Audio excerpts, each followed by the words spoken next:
Halo teman-teman Gadget Mumpuni, selamat datang di channel Gadget Mumpuni, di mana channel ini merakit PC sekencang dan semurah mungkin. Hari ini kita akan merakit sebuah PC dengan kondisi standar kayak ini ya, tapi udah gaming banget. Udah cukup lah buat gaming sehari-hari. Mau tahu apa aja komponennya? Mari cek video berikut ini. Untuk casing, kita menggunakan dari brand Imperion yang bernama Imperion Ruby 10. Yang mana di dalamnya sudah terdapat power supply yang memiliki kapasitas 500 watt. Power supply ini standar aja ya teman-teman, nggak ada sertifikasi 80 plusnya.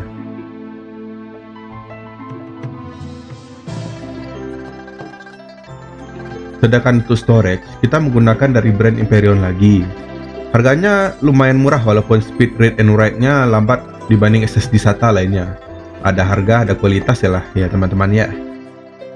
Sebagai otak utama dari PC Gadget Mumpuni kali ini, lagi-lagi kita menggunakan dari kubu biru, yaitu Intel Core i5 2400. Kemampuan prosesor ini kalau dibandingkan dari Core i5 generasi ketiga yang kita gunakan sebelumnya, tidak berbeda begitu jauh. Core i5 2400 ini lebih lambat 8% dibandingkan Core i5 3470. Nah, ini adalah Mobo H61 dari Incore. Kenapa kita gunakan ini? Ya karena baru aja sebenarnya.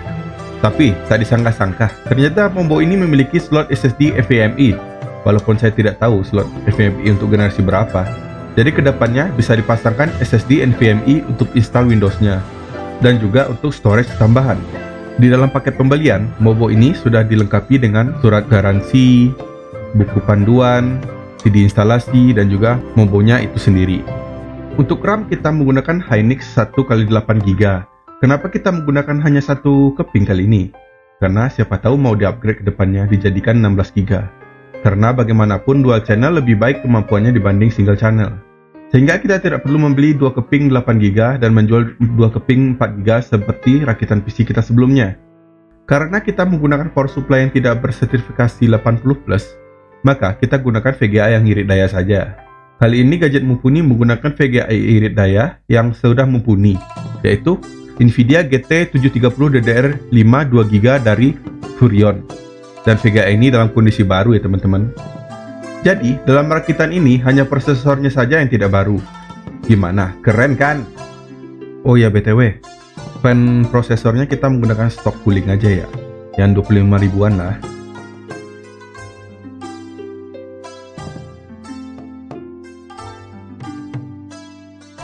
Berikut adalah list harga dari komponen-komponen yang kita gunakan. Harganya ternyata 1,3 jutaan, murah banget ini. Tapi, gimana performanya nih? Mari kita lihat di Uji Gaming. Tapi kali ini kita nggak rekam langsung menggunakan PC-nya ya teman-teman. Karena VRAM dari VGA kita cuma 2GB dan kurang banget rasanya. Jadi, bisa disimpulkan PC ini cuma mumpuni untuk gaming aja tanpa recording ataupun streaming. Tapi kalau untuk kerja tipis-tipis kayak Microsoft Word, Microsoft Excel, atau apa gitu rendering video tipis-tipis lah, bisa lah.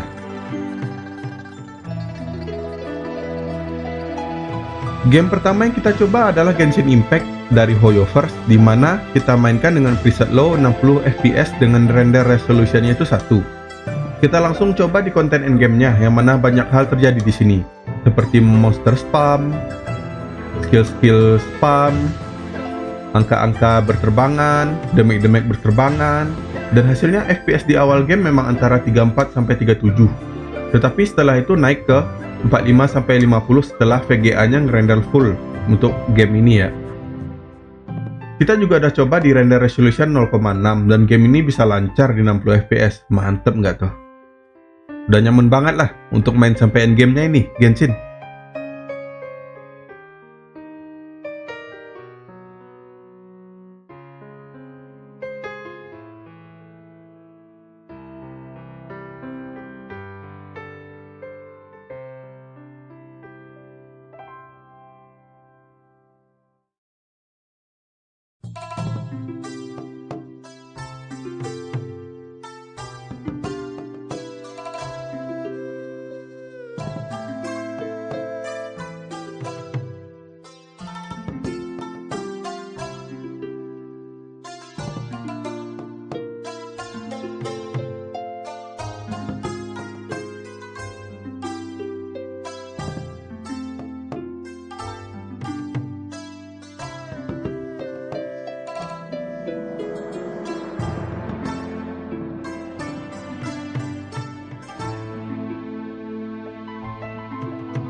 Game kedua yang kita mainkan adalah Resident Evil 3. Game ini AAA yang lumayan berat ya.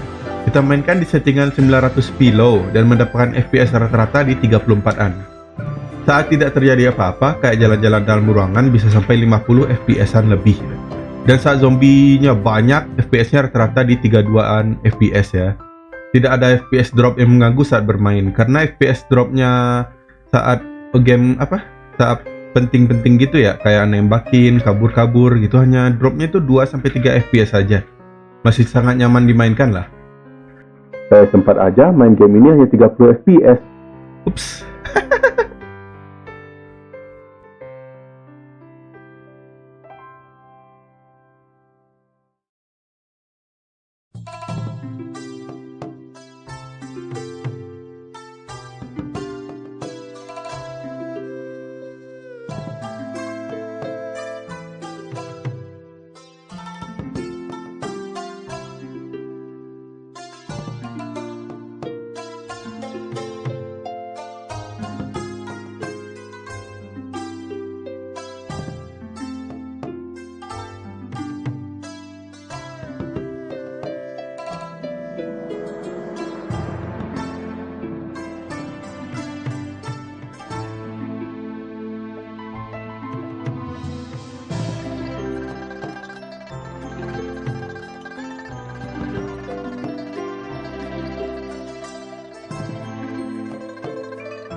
Selanjutnya adalah game Valorant. Game santai untuk menghilangkan stres dari Riot. Kita mainkan di settingan low kompetitif 900p. Gak disangka-sangka, masih bisa main di atas 100 FPS lebih loh. Selama pertandingan, kita bisa mendapatkan FPS antara 120-130 FPS. Cakep bener. Dan ini udah bisa disandingin sama monitor gaming 144Hz ya.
Kemudian gak lupa juga kita coba game legendaris, yaitu Minecraft, yang mana kita mainkan di 900p fast dengan phishing off.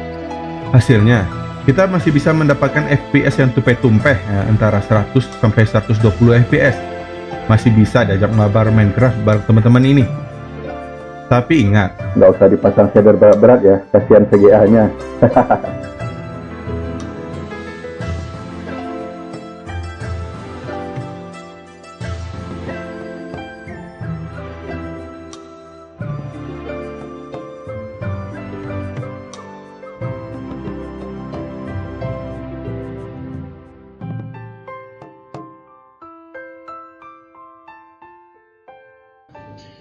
Nah, gimana teman-teman? Mantap kan? Valorant aja dengan PC semurah ini bisa 100 FPS plus.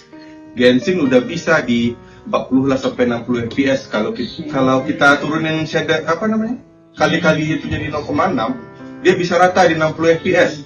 Terus juga game-game lainnya kayak Resident Evil ya. Oh, GTA 5 juga ada kami coba dan itu juga bagus, tapi entah kenapa videonya nggak ketemu ya. Oke, mungkin untuk opsi upgrade dari PC ini ya, mungkin ganti casing lah ya yang lebih bagus airflow-nya. Terus RAM-nya ditambah menjadi 2 keping 8 GB biar makin mantep. Terus biar lebih irit listrik dan lebih aman juga tegangannya, ganti sama PSU yang udah 8 plus white atau bronze ya, nggak perlu juga gold atau platinum, udah bronze sama white udah cukup lah. Nah, gitu aja PC kali ini. Menarik bukan? Kalau ada ide-ide dari teman-teman buat rakitan PC selanjutnya, silakan tulis di kolom komentar ya. Kalau misalkan kalian suka sama video ini, tolong di like dan subscribe-nya ya. Kalau misalkan kalian nggak suka, caci aja di kolom komentar ya. Sampai jumpa di video-video berikutnya. Bye bye.